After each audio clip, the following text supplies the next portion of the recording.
Hello and welcome all here to Crazy Horse Memorial. How's everybody doing out here today? Good. All right, awesome.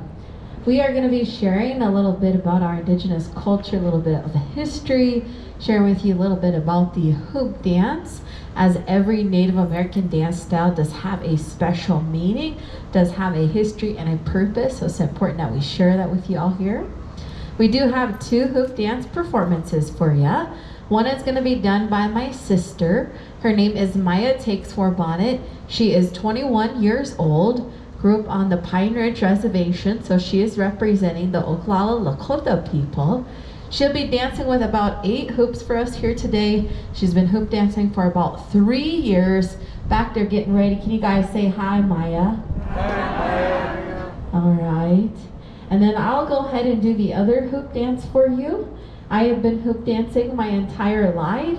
So about 27 years I've been performing. And guess what? I am 27 years old. So I've been doing this ever since I was a baby. So something that's been passed down within our family. So that's why I learned at such a young age. And I'll be dancing with about 22 hoops for you guys. But something to keep in mind is not so much about how many hoops you dance with. It's about that expression of ourselves, the story that we're sharing through our hoop dance. What we are going to be doing with our hoops here today, we are going to be representing the different things in nature. Different animals, different plants, all different walks of life may be represented within this hoop dance today. Can I have you raise your hand if you've ever seen a hoop dance before? And those of us who have not, I am here to tell you we are not going to be hulaing with these hoops today, okay? This is a traditional Native American dance style. It is practiced by many different Native American tribes, although it is a very rare dance style that can take a lifetime of experience that does go into that. Many of these different designs have been passed down several generations, and with them we do create our own unique hoop dance routine. So if you have seen a hoop dancer before, if it wasn't myself and my sister, you will see something new here today. Now, representing these different animal shapes, creatures, the deeper meaning behind this hoop dance, it's going to represent that interconnectedness that our Native peoples feel we have with our environment, with the world around us. We say this phrase within our greetings, within our prayers, our everyday life. We do acknowledge this. We say, we say we're all related. We say all are relatives. And this is actually the foundation of our culture, way of life. We do view each other as relatives. The way we treat each other with kindness, with respect, with care. It's the way we treat nature as well. We acknowledge. Just like a mother or a father takes care of a child, just like how the earth, the sky take care of all different walks of life, animals, plants, and we have this in common. Even within our culture, we do use terms like Ate Makpia, Father Sky. We use terms like Unch Maka, Grandmother Earth, because we do recognize our dependency on our environment. How the environment nurtures us, we return that same care, that same respect towards nature. Only taking what we need from nature to survive, maintaining that beauty of nature so it can be here for many generations to come. Now there are a lot of different tribes that are out there, a lot of differences, different native languages, different cultures, ceremonies, customs, beliefs, but that one thing I found to be the same amongst many of them is recognizing that interconnectedness, recognizing that balance that exists in nature that we believe we are a part of. For our Lakota people, it is something that we believe has always been part of our culture, this hoop dance, this symbol, this circle. We do call this a chongleshka. It's our same word for tree, which our traditional hoops were made out of. There is a singular hoop, existed a long time ago, that's still here with us today, represented in nature itself. It is the line that brings together the earth and the sky, the horizon line. You'll be able to see this if you go up on a hill, take a look at your surroundings, put your finger to that horizon line, you'll be able to go all the way around 360 degrees. That makes a hoop. with us inside this hoop, following us wherever we go. So again, when we represent these animal shaped creatures, going to represent that balance, going to represent unity, and going to represent healing. A lot of us may see different creations from these hoops. A lot of us may take that in different ways. That is okay as long as we interpret it in a positive way. This dance is more about the positive feelings that it brings. It's meant to be an uplifting style of dance. Very uplifting and healing for ourselves as individuals when we are participating in it. And our hope is that it will be healing for everybody that is here today. we chakpi o hita hawia hebeyet start chipiko e ma chakpi wa shichimi chaje kushto. Si chango yate matha mini luzaha elwati plama metako yapi o yase. So I just spoke in Lakota language, so can I have everybody here please say Lakota? Can I have you raise your hands if you've ever heard Lakota? Okay. Can I now have you raise your hands if you've heard the term Sioux? I would now like you guys to take a guess. Do you guys think Lakota and Sioux are the same thing, or do you think they are different things? What do you guys think? Raise your hand if you think maybe they're the same thing. Raise your hand if you think maybe they're different things. And raise your hand if you have no clue. These two words, they are connected. When we are referring to the names of our languages, there are a total of 3 dialects that are spoken by our people here on the plains. Gonna be including Lakota with an L, Nakota with an N. Can you guys guess the very obvious third one? Dakota with a D. We're right here in the state of South Dakota, right? Now, as a group, all these 3 dialects, you may know us to be the Sioux. So they are like subgroups of each other. And they do even break up into even smaller subgroups that we call bands. So there's several different bands of Lakota, Dakota, Nakota people. I'm here representing a band, a nation that is called Rosebud or Sichangu. Another one you may be familiar with, another band of Lakota people, Pine Ridge or Oglala. That's what Crazy Horse was. I grew up in Rapid City in the Pine Ridge Reservation, so I'm actually more familiar with the Pine Ridge Reservation than I am the Rosebud Reservation, okay? Now, what I like to share with you about this term Sioux is my tribe is actually federally recognized as Rosebud Lakota Sioux. However, the term Sioux is incorrect. We did not traditionally call ourselves the Sioux, yet this is how we are known and recognized by the United States government even still today. Sioux may mean something negative, may actually represent a word that means enemy or snake. So I did want to bring some awareness of such issues because I know there's a lot of misinformation out there. I know there's a lot of stereotypes out there. It is honestly something that we don't really know it's incorrect until we know it's incorrect. You know what I mean? How many of us here have heard the term Sioux? Can I have you raise your hand one more time? Now, how many of us here have ever heard of the Ocheti Shakawe? Take a look around, not many hands, right? That's actually the name of our people, the correct name. Ocheti Shakawe means 7 council fires. So another thing I'm going to ask you guys here to do is if you guys do have questions, important that we ask these questions, important that we don't base what we know about Native peoples on assumptions.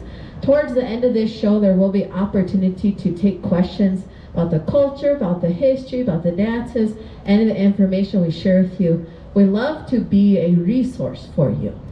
We want to help you to understand who real Native American people are.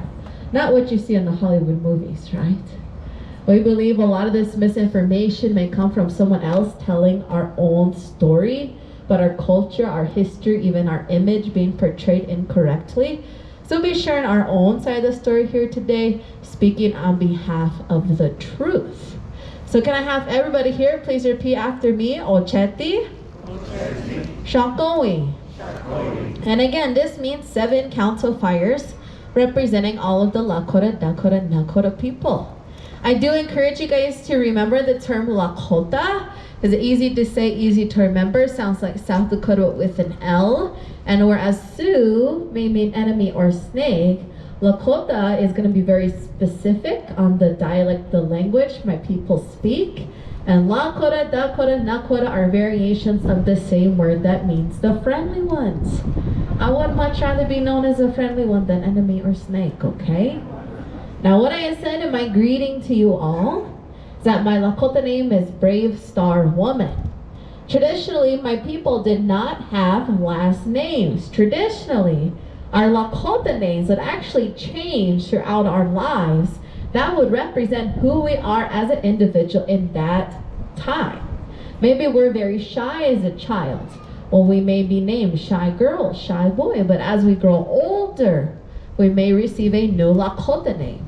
We do not get to choose our own Lakota names. I do not get to say when we receive it, but it's actually our elders, those in our community, that do recognize us for the individual we are.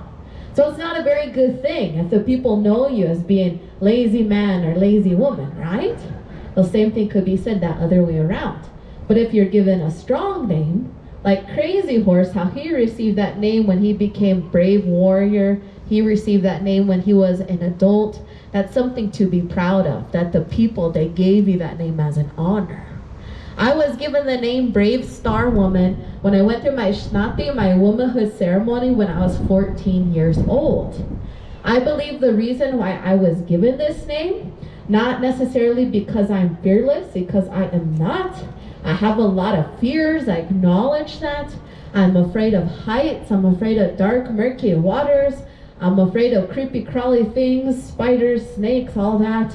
I'm afraid of public speaking. But I do not let these things hold me back from doing what is right. Sometimes I may be outside my comfort zone. Sometimes I may be afraid. But that's what Ohitika means amongst our Lakota culture, is that you may actually do have fears, but you don't let those things hold you back from doing what is right. So I do try to live up to that name in everything that I do, that Brave Star Woman. And just to confuse you guys a little more, my English name is Star Chief Eagle. A time did come when our people either had to choose a last name to take, or in some cases one was given to us. So my family chose to take the name of one of my great-grandfathers who was a chief, and that was his name, Chief Eagle. So now we represent my family, my ancestry with my last name, represent myself with my Lakota name. So I represent that proudly wherever I go as a Rosebud, Sichangu, the Lakota dialect of the Ochete Shankowe 7 Council Fires people. I do thank each and every single one of you. I did greet you all as relatives. I've shared that with you all here before. That means all my relatives. That's the foundation of our Lakota culture, our belief system. Traditionally, there were no orphans amongst our people. There was always going to be someone who stand up, take that responsibility, fulfill that role amongst the people. For us, it wasn't necessarily about who you're blood related to. For us, it wasn't necessarily about high ranking based on what family you came from, but it's about how you live your life, how you treat others, what role you play in someone else's life. If you're a brother or sister to an individual that you're not blood related to, but that's how you treat each other, amongst our Lakota culture, that is considered your brother, your sister. We don't have terms like adopted. We don't have terms like half or step. They either do play that role within your life or they don't. So I just wanted to share that all with you. Greeting you all as relatives. Thank you all, and I hope you guys enjoy this show.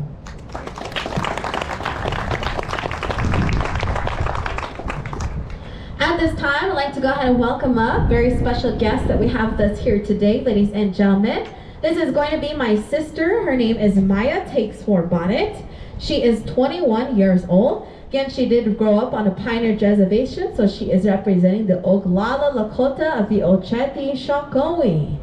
Little information about her. I actually only met her about 5 years ago. Is actually her father that is with my mother, so that is how we are related. That is how we got to know each other, and that is the role that we play in each other's lives, as we are sisters. We do have individuals that come up to us and say, well, you guys have different last names, you're not blood related, so you're not really sisters, right? So that's something I just wanted to explain to you guys is, yeah, in our culture, yes, we are sisters. We're real sisters, okay? But I did meet her about 5 years ago. This is something that I shared with her is this hoop dance. And she has been performing many other styles of dance her entire life, but this is something new that she dedicated her time, her energy to. She really has grown from it. So again, she's only been hoop dancing for about 3 years. Do highly encourage you using your imagination, using your creativity when you are interpreting her hoop dance. As long as you interpret it in a positive way, again, this is more about the positive feelings that it brings. A few designs to keep your eyes open for throughout her hoop dance here today. You all may recognize a buffalo, bison, or a tatanka. Can I have everybody here please say tatanka? You guys may recognize an eagle, that winged creature. We do call this a wombly. Can I have everybody here please say wombly? You guys may also recognize within her hoop dance here today a butterfly, or as we call a kamimila. Can I have everybody here please say kamimila? And another design like you guys to keep your eyes open for throughout her hoop dance. You guys may see a horse or a shuka waka. Can you guys say shuka waka? All right, these are just a few different creatures to keep your eyes open for. She's going to share a little bit more about herself, a little bit about her hoop dance and her story she's sharing with you. Can we give her a warm welcome, ladies and gentlemen?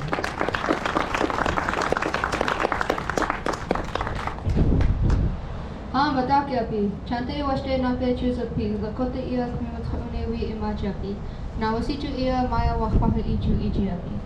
Hello, my relatives. I greet you with a good heart. My Lakota name is Butterfly Breath Woman, and my English name is Maya Takes Her Bonnet. I am 21 years old. I was born and raised on the Pine Ridge Indian Reservation, and I'm going to be telling you a little bit about my hoop dance today.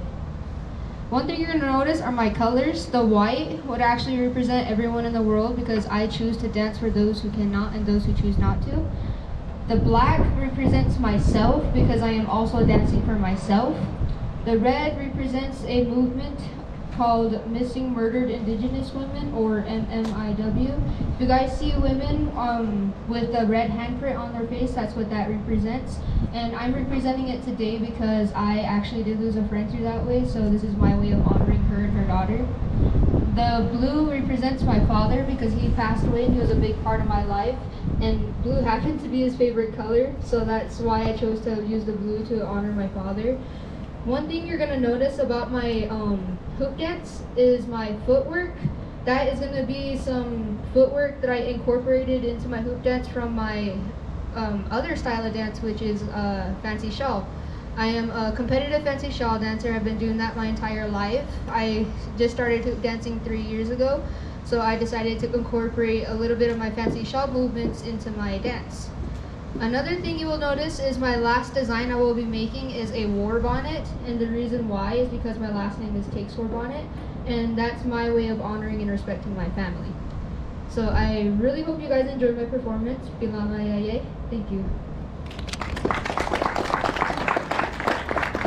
If you guys do recognize any animal shapes, creatures throughout Maya's hoop dance here today, if you guys would like to encourage her, you guys can feel free to do so with a round of applause.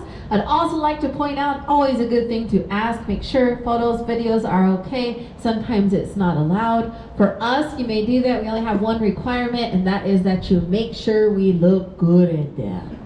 Okay? Well, other than that, Maya Takes Her Bonnet, ladies and gentlemen, and her hoop dance.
for Bonnet, ladies and gentlemen, only been hoop dancing 3 years. Let's give her one more round of applause. Very thankful to have my sister here with us today, sharing her own unique hoop dance routine with you all here. We do have one more hoop dance going to be doing for you guys here today. I will be doing that. I would like you guys to start thinking of some possible questions. I'll be taking those right before I start dancing. It's important that we ask those questions before I dance rather than after, because I know when I get done dancing, I'm going to be out of breath. Okay? So if you guys start thinking of such things, what I'll be doing here is I'll be starting off with one hoop. This is going to represent myself being born.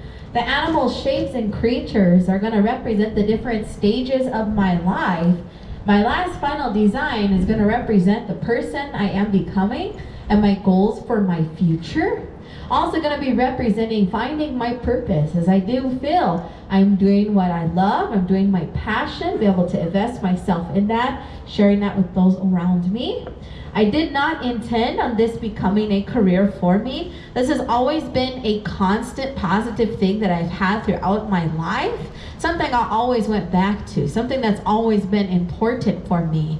So I do now travel to schools, camps, museums, hospitals, wherever I get invited. I am on 2 South Dakota Arts Council rosters as well. Here at Crazy Horse Memorial, this was my 8th summer here.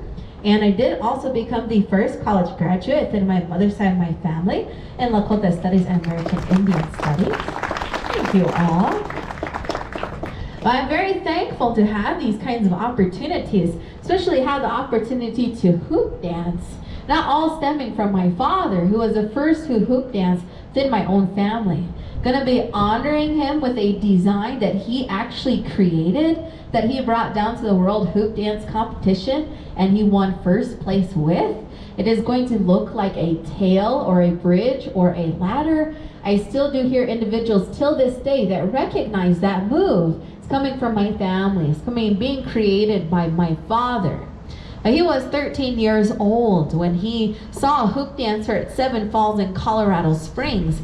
He did not necessarily grow up knowing about the hoop dance, but it's important that we have individuals that are doing this, working to rebuild our culture, as we do have a significant cultural loss. So thankful to him to lead the way and bringing that back into this area, bringing that back to our culture. Because I have heard that several times more recently, that people recognize him as bringing that back to the Pine Ridge Reservation. This has always been a part of our culture, representing that Midakuya Pio Yase, all the relatives, representing that connectedness, representing that balance. So it's important that he brought this back. So very thankful to him, have these opportunities, be able to perform for you guys all here today, share my passion with you all here today. But again, the story that I choose to tell, it's going to be a story of my life, the journey of my life, finding myself, finding my goals. My goals for my future do include helping to build positive bridges within our societies through education, sharing, and understanding. So I'm not only a performer and speaker, but I'm also an educator, I'm also an artist. So again, thankful to share my passion with you all here today. So are there maybe a couple of questions out there that you guys have about anything that I have covered here, maybe about the culture, maybe about the history, questions for myself or questions for Maya here, or about the music, about the regalia, about the materials? Any question that you guys do have, much better asking me now rather than when I'm out of breath, okay? So anybody got any good questions out there? Materials. Materials. These are plastic. These we do make ourselves, and we go hunting for the materials at the hardware store. Yes. So we do create them ourselves, PEX PVC. More traditional, we do use the trees, we do use wreaths. My father, Dallas Chief Eagle, he still does hoop dance till this day. He chooses to represent more traditional side and contemporary side. So he does a little of both. He dances with half of the traditional materials and half the contemporary materials. As individuals, we choose which one we want to represent, which style of dance we want to perform. Because there are some movements in there that could be considered more contemporary. Like I've seen hoop dancers before that dance to more like electronic music. Or I've seen hoop dancers before that maybe put hip hop moves into there. I've seen hoop dancers moonwalk before too. So just keep in mind, very good example about a concept that our cultures are alive. We're still here. There are over 570 federally recognized tribes, many cultures, beliefs, customs, but we do recognize our traditional side of our culture. We do also recognize that we do adapt, change, evolve as we move forward through time, and with that comes the use of new materials, okay? Even look at what I'm wearing here today. Do you think that we had access to Joanne fabrics a couple hundred years ago? No, we did not. Certainly more contemporary. Even if you think about the glass beads, we have not had glass beads very long. It's considered more contemporary as we've only had these glass beads since about the 1850s, and we started incorporating that into our culture. We traded to get those materials. So more natural materials are going to be the more traditional, okay? So good question. Anybody else have some questions out here? Yes. Is Chief Crazy Horse part of the Oglala tribe from Wounded Yes, so 2 comments about that. So first is, yes, he is Oglala, which many of the Oglala nations represented on the Pine Ridge Reservation. But something to keep in mind too is that some tribes were split up, put on different reservations, some tribes are put together on the same reservation, and some tribes have no reservation at all. So Pine Ridge mostly does have Oglala, but there are a few other Lakota bands that do reside on the Pine Ridge Reservation. So Pine Ridge, yes. And then she had also mentioned Wounded Knee Massacre. Now that did happen on the Pine Ridge Reservation. So Oglala, so Crazy Horses people, yes. Okay, and again, that is the reservation that Maya grew up on. That's a reservation that I lived on and off my life too. So, good question. Anybody else have questions? Yes. What makes a nation or tribe nationally recognized? What makes a nation federally recognized? That usually comes down to turning in proof to the United States government. It's a 1,000-page application. So the United States actually gets to keep track of that. So you have to prove your lineage. And one of the difficult things is that we actually carry on our history and we track our history a lot differently than the United States government standards. So unfortunately, there's a lot of tribes that can't become recognized, that are indigenous, that can't get those kinds of assistance they need, that can't get their treaties upheld because of that. So that's why I said over 570, because this number does change. Maybe there's a tribe that loses members. Maybe there's a tribe that loses its language. Well, maybe they become unrecognized. Or maybe some tribes are able to get the kind of documentation they need. They turn in that application. Maybe they get, federally recognized. So it's important to know there's even more tribes than the federally recognized number. I will tell you, I do meet individuals that will say things like, I'm a quarter Native American, or maybe my great-grandmother was Native American. But to our culture, it doesn't really mean anything unless you know about your people. And I do highly encourage anybody learning about indigenous peoples, but to know that's within your ancestry makes it more personal. Then you can learn more about your own tribe. So I do highly encourage that. For us, being indigenous, being Lakota is about how you carry yourself, how you treat others, how you treat the world, okay? So these terms like half, quarter, these blood quantity, something that actually came from the United States government. And in a way, you look at the future, with each generation, it's gonna look like there's less and less indigenous blood. And then slowly, these treaty obligations don't have to be fulfilled because it's gonna look like there's no tribes left. When in fact, there can be a built culture, there can be built language, built practices of indigenous peoples, but may not be federally recognized. So just something to keep in mind. For us as Lakota people, it's about how we carry ourselves, it's about the person we are, that role that we play, as I had shared with you all here, okay? So, thank you guys. Again, my name is Star Chief Eagle. Do encourage you guys seeking the truth about indigenous peoples, hearing that from a Native American person. Wouldn't you say that makes a lot of sense? Yeah, absolutely. So I hope you guys have learned something here today. Again, want to provide healing through my hoop dance, healing for myself as an individual, and healing for those who are experiencing this. How are you guys enjoying this presentation today here at Crazy Horse Memorial?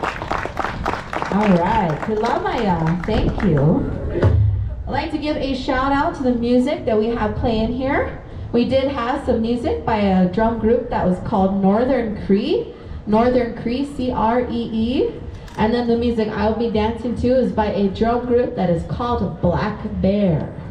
This drum beat represents the heartbeat of the universe, everything being connected to it. So that does represent that Mitakoyapi Oyase as well. Everything included in that balance, existing world we are a part of. Thank you.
a couple of short things before you go. First of all, I'm going to give another round of applause to my sister. Maya takes her bowing.